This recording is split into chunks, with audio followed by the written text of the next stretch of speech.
ఓం అస్మద్గురుభ్యో నమః. శ్రీమతే రామానుజాయ నమః. భగవద్బంధులందరికీ దాసోహాలు. మనం శరణాగతి గురించి మాట్లాడుకుంటున్నాము. ఆచరణ ఒకసారి శ్రీరంగంలో ఒక పండితుడు ఉపన్యాసాలు చెప్తుంటాడు.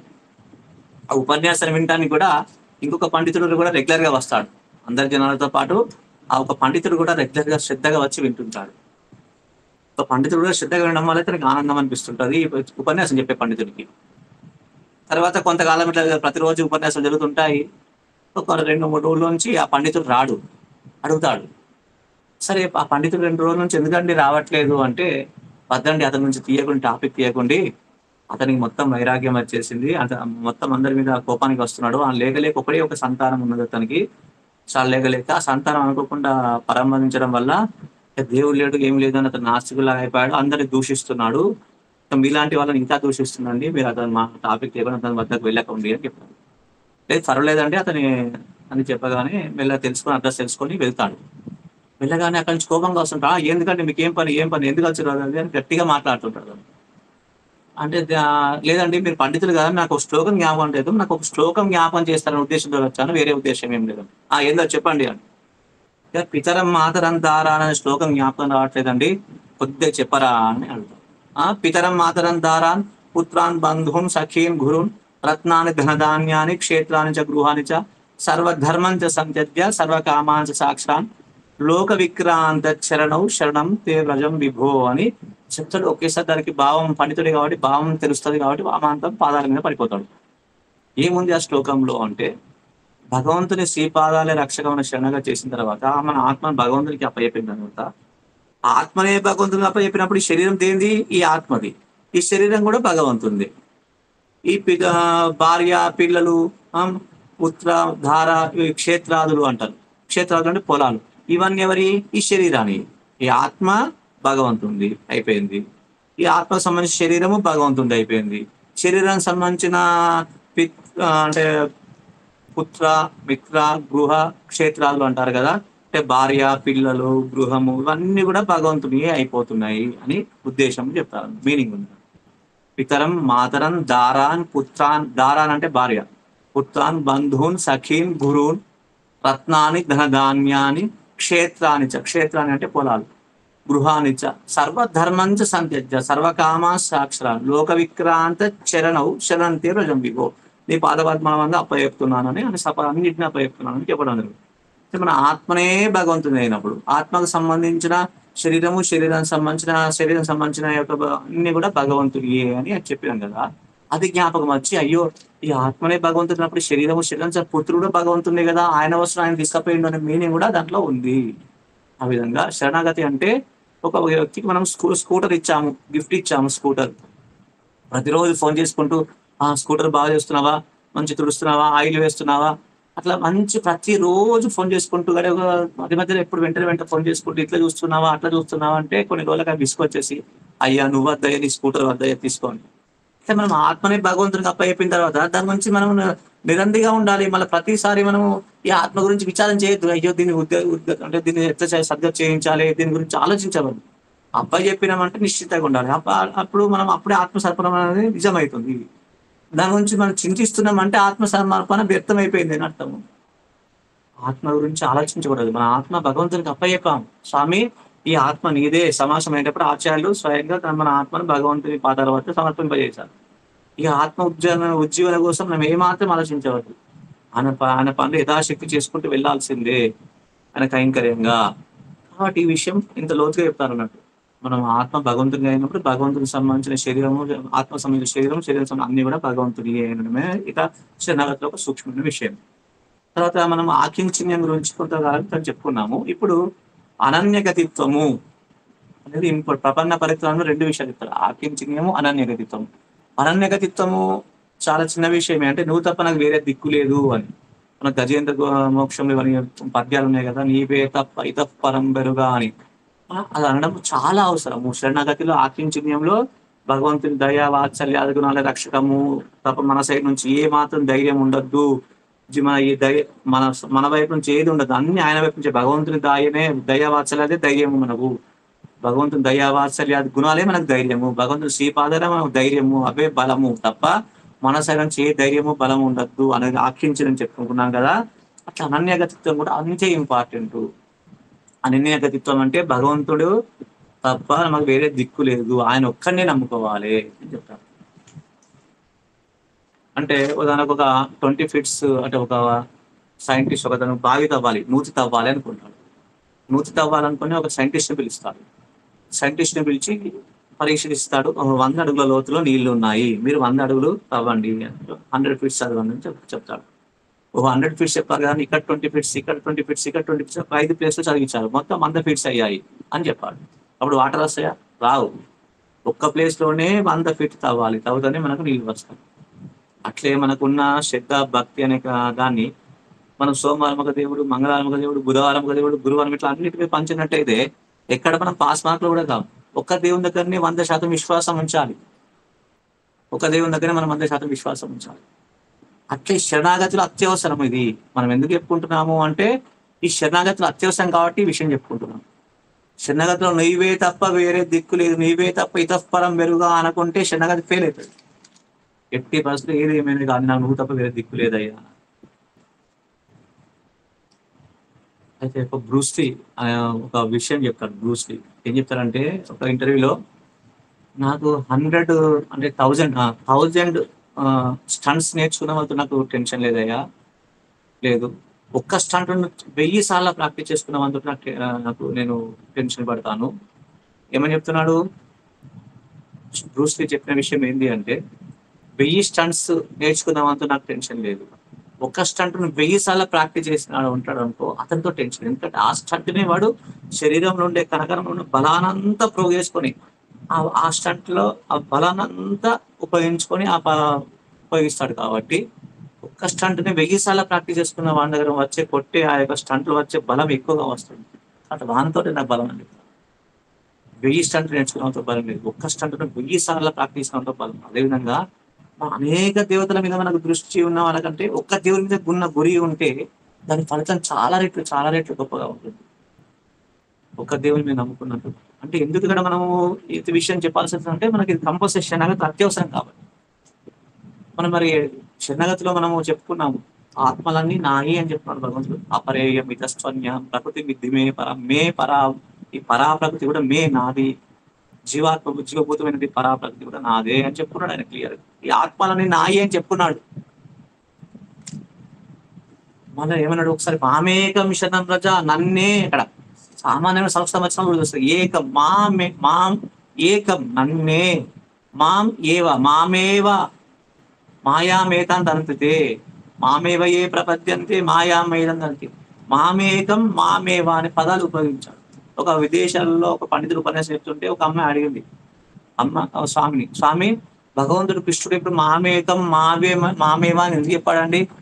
అందరి ముఖం అని చెప్పవచ్చు కదా, నన్నే నాకే అని ఎందుకు చెప్పాడు? భగవంతుడు శ్రీకృష్ణుడు అంత స్వార్థపడు ఎందుకండి అని అడిగి. అమ్మ నీకు వివాహం ఎన్ని సంవత్సరాలు అయింది అని అడిగాను. 10 సంవత్సరాలు అని. ఓకే, మీ వారు వచ్చి నేను సినీ హీరోయిన్ ఫోటో పెట్టుకుంటా బెడ్రూమ్ లా అంటే మీరు ఒప్పుకుంటారా? ఒప్పుకోరు. మీరు ఒక సినీ హీరో ఫోటో పెట్టుకుంటా అంటే మీ వారు ఒప్పుకుంటారా? ఒప్పుకోరు. అదే 10 సంవత్సరాలు వివాహమైన మీకే ఈమె నాకు సంతం ఇతను నాకు సంతం అనే మీకు అంత ఉన్నది. అనంత కాలచక్రంగా ఆయన సంతానం ఆయన దగ్గర చేరాలనుంటుంది కదా, ఇతరులను పట్టుకుని ఇంకా ప్రాసెస్ లేట్ అవుతుంది కదా. ఆయన సంతానం ఆయన దగ్గర తొందరగా చేరాలనుకుంటాడు.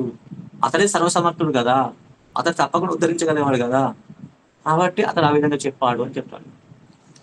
కాబట్టి మనము శరణాగతిలో ఉన్న వాళ్ళు మాత్రం అదే స్వప్రయత్నం ద్వారా భగవంతుని పొందాలనుకునే వాళ్ళు పెద్ద దాని రిస్ట్రిక్షన్స్ ఏమి లేవు. కానీ శరణాగతి ద్వారా భగవంతుని చేరాలనుకున్న వాళ్ళకి మాత్రం ఇది 100% తప్పకుండా ఆచరించవలసిన రూలు.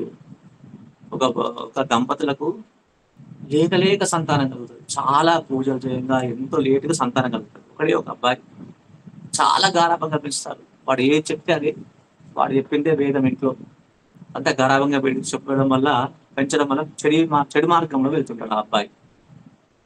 ఒకసారి తండ్రి ఆ మార్గంలో వెళ్తుంటే ఆ అబ్బాయి పత్తాలాడము, ప్యాక్ ఆడటము, లేకుంటే సిగరెట్ కాల్చడము లాంటి ఒక చూడకూడదని చూస్తాడు.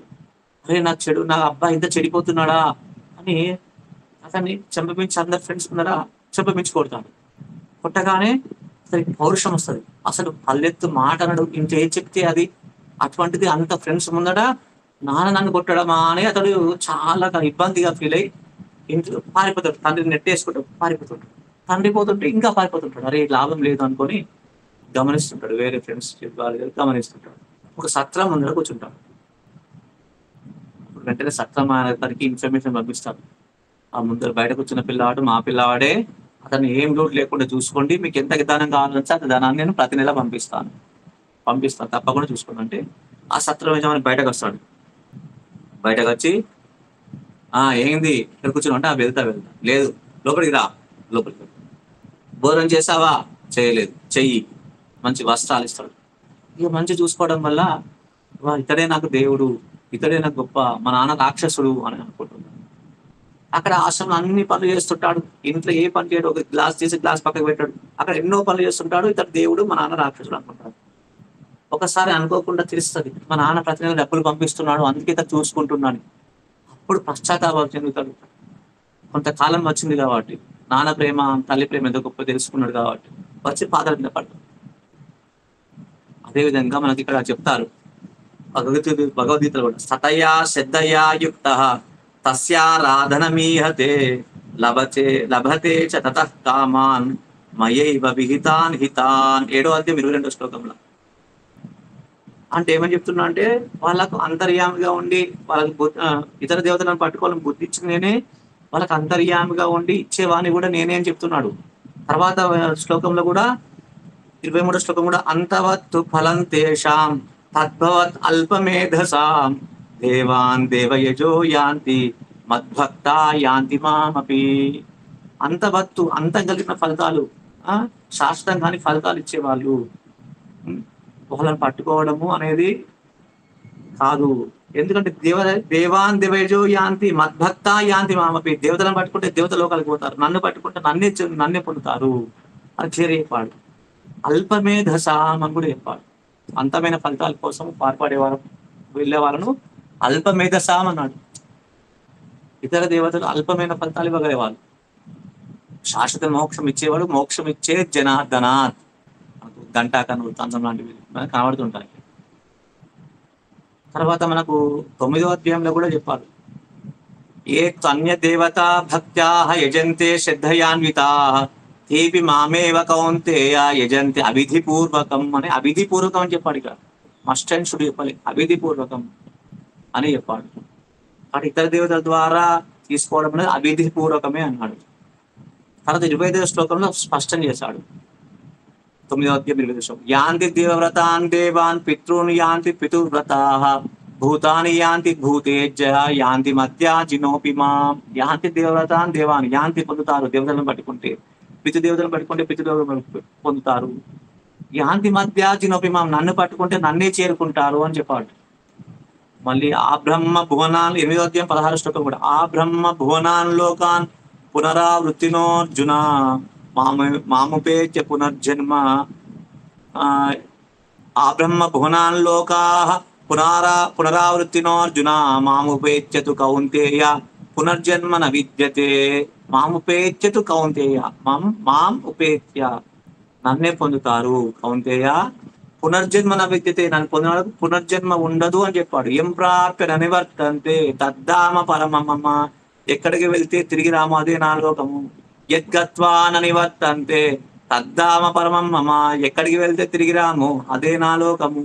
ఇక్కడ కూడా మాముపేత్య కౌంతేయ పునర్జన్మ న విద్యతే, మన పునర్జన్మ ఉండదు అని క్లియర్ గా నన్ను పొందిన వాళ్ళకు మళ్ళీ పునర్జన్మ ఉండదు అని క్లియర్ చెప్పాడు. మిగతా ఆ బ్రహ్మ భువనాన్ లోకాన్ పునరావృతినో అర్జున, సకల లోకాలు అన్ని పునరావృతి అయ్యేటియే అని చెప్పాడు. దీన్ని మనకు శంకరులు, రామానుజులు, మధ్వాచార్యులు, సకల ఆచార్యులు భగవద్గీతనే ప్రామాణికంగా తీసుకున్నారు, దానికి వ్యాఖ్యానం చేశారు. అన్ని గ్రంథాలు మనం చెలింపజేస్తాయి. ఒక భగవద్గీతను ప్రామాణికంగా తీసుకొని మనకి ముందుకు వెళ్ళాలి.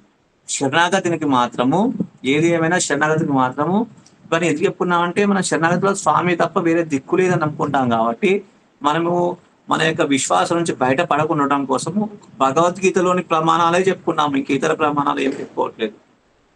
కాబట్టి భగవద్గీతలో ఈ ప్రమాణాలు స్పష్టంగా చెప్తున్నాయి. మనకు కూడా తైత్తిరీయోపనిషత్తులో అంగాన్ అన్య దేవతా, అంటే ఇతర దేవతలందరూ వివిధ శరీరం, భగవంతుడి శరీరంలోని వివిధ అవయవాలే అని చెప్పారు. మనకు వృక్షానికి చెట్లు వచ్చే మూలం ఎక్కడ వేదకు నీళ్ళు పోస్తే వృక్షం అంతా నీళ్ళు అందినట్టు మూలం తత్వం భగవంతుడి శ్రీమన్నారాయణ సంతోషపడితే సకల లోకాలు సంతోషపడతాయని మనకు ద్రౌపది ఆ యొక్క అరణ్యవాసంలో ఇతరులందరూ వస్తారు కదా, ఋషులు అందరూ వచ్చినప్పుడు ఆ దుర్యోధను పరీక్ష కోసం పంపిస్తే శ్రీకృష్ణుడు ఒక్కడు ఆ మెతుకు ఒకటి నోట్లో వేసుకోగానే సకల లోకాలు సంతృప్తి చెందాయి. శ్రీకృష్ణుడు ఒకరిని సంతృప్తి చెందితే సకల అందరినీ సంతృప్తి చెందినట్టే. మనకు అన్నమాయాచార్య కూడా నిత్యులు ముక్తులు నిర్మల చిత్తులు అనే పాటలో తప్పరుతమ పట్టిన వ్రతమెప్పుడు దైవం ఒకటే గతి అనుచు, ఇక్కడ అన్నమయ్య శరణాగతి గురించి చెప్తున్నారు. తప్పరుతమ పట్టిన వ్రతమెప్పుడు దైవం ఒకటే గతి అనుచు, ఒప్పగు తమ పాతివ్రత్యంబున నుందురు సుఖమున వైష్ణవులు, ఒకటి కోరరు వరుల కొలువరు, ఒకటి కోరరు వరుల కొలువరు, మంత్రాంతర సాధనాంతరముల మానిన పుణ్యులు విరక్తులు. ఇతర మంత్రాల జోలికి కానీ ఇతర సాధనాలు కానీ జోలికి పోరు, వాళ్ళకి ఇతర వారికి కోరికలు ఉండవు, ఒకటి కోరరు వరుల కొలువరు. అంటే మనము గౌరవభావం కలిగి ఉండాలని చెప్తారు అందరు పెద్దలందరూ కూడా.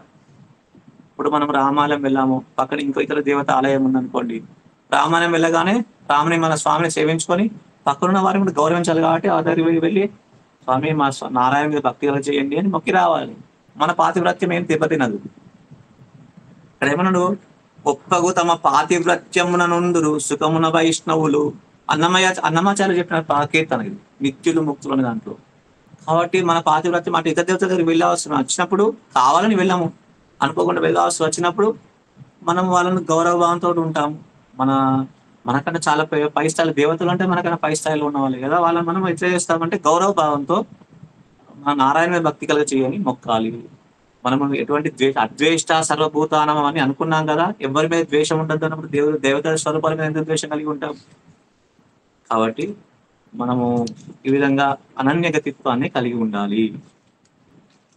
తర్వాత పురుషకారం అనేది కూడా శరణగతిలో చాలా అవసరం. పురుషకారం అంటే ఇప్పుడు కాకాసుర వృత్తాంతం చెప్పుకోవాలి. కాకాసుర వృత్తాంతం అంటే ఇప్పుడు కాకాసురుడు అనే రాక్షసుడు అమ్మ యొక్క వక్షస్థలాన్ని అంటే కాకి రూపంలో ఉంటాడు.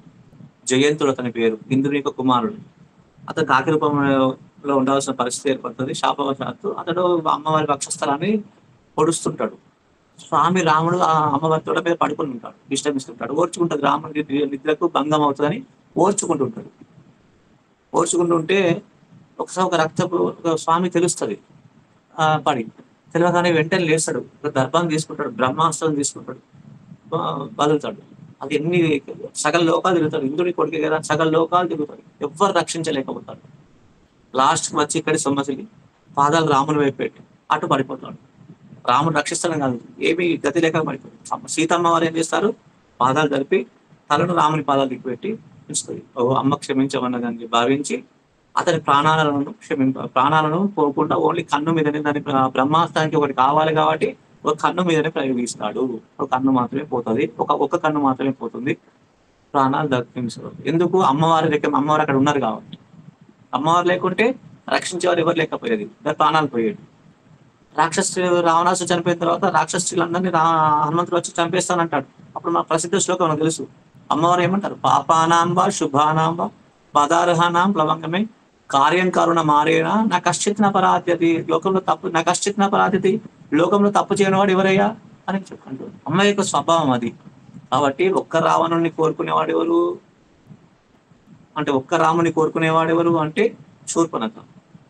ఒక్క సీతని కోరుకునేది ఎవరు అంటే రావణాసుడు. అట్లా కాకుండా మనం ఇద్దరిని కోరుకుంటాం, మనం అమ్మ ద్వారా స్వామిని ఆశ్రయిస్తాం. కాబట్టి మన అమ్మ పురుషకారం అంటారు.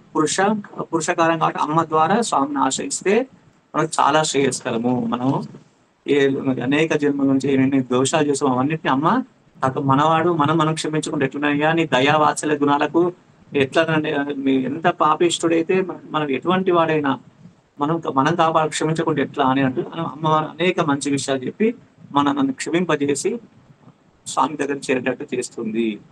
ఆమె అంత గట్టుకురాలు ఎవరు లేరు. కాబట్టి అమ్మ ద్వారా మనం స్వామిని ఆశ్రయించాలి. ఈ లోకంలో ఉండేటువంటి వాటి మీద మనం వ్యామోహం చెందకుండా భగవంతునే శరణాగతి చేయాలి. ఒక చిన్న జైలు ఉంటుంది. ఆ జైల్లో ఒక వ్యక్తి ఉంటాడు. చాలా ప్రసిద్ధుడు. అతనికి ఎంతో మంది పరిచయస్తులు ఉంటారు. చాలా మంది పరిచయస్తులు ఉంటారు. ఆ పరిచయాలను ఉపయోగించుకొని ఆ పరిచయాలను ఉపయోగించుకొని అసలు ఏం చేయాలి? 15థ్ ఆగస్ట్ నాడు, అక్టోబర్ 2 నాడు ఖైదీని విడుదల చేస్తారు కదా! అప్పుడు బయటకు రావాలని చూడాలి. అతను ఏం చేస్తున్నాడు? ఆ పరిచయాలను ఉపయోగించుకొని, ఆ రికమెండేషన్ ఉపయోగించుకొని అక్కడ కొత్త జైలు కడుతున్నారు. ఆ కొత్త జైలుకి పోవాలని చూస్తున్నాడు. ఎంత అవివేకి! అట్లే మనం కూడా ఏం చేస్తున్నామంటే, మనం కర్మబంధం అనే జైల్లో ఉన్నాం. కర్మబంధం అనే జైల్లో ఉన్న తర్వాత వేలాధికారి, లక్షాధికారి, లక్షాధికారి, కోట్లాది కోసం పరుగెత్తుతున్నాం తప్ప, ఈ కర్మబంధం నుంచే బయటపడాలని చూడట్లేదు. మనము పొద్దున, మధ్యాహ్నం అనేక వివిధ కార్యక్రమాలు చేసుకుంటూ డబ్బే ప్రధానంగా డబ్బార్జన కోసం ఈ విధంగా ఉన్న సమయాన్నంతా వ్యక్తం చేసుకుంటే, భగవంతుడిని మనం ఈ కర్మబంధం నుంచి విడిపించడం ఎట్లా? విడిపడడం ఎలా?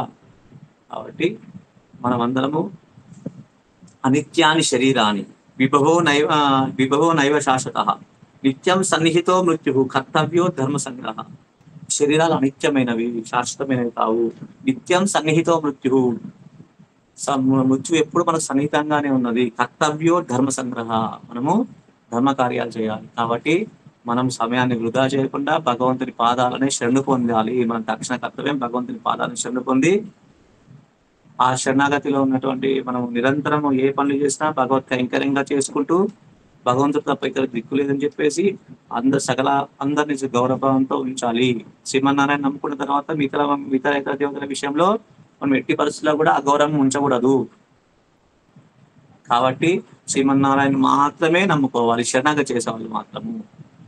మనం చేసే పనులు ఏవి కూడా రక్షిస్తాయి అని భావించకూడదు. భగవంతుని దయావాత్సల్యాది గుణాలే రక్షిస్తాయి. భగవంతుని దయావాత్సల్యాది గుణాలే రక్షిస్తాయి. ఆయన శ్రీపాదాలే రక్షకము అని నమ్ముకొని ఈ విధంగా మనం భగవద్భావతం ఆచార్య ముఖ విగ్రహంగా నడుస్తూ వెళ్ళాలి. సర్వం శ్రీకృష్ణార్పణమస్తు. ఓం అస్మద్గురుభ్యో నమః. జై శ్రీమన్నారాయణ.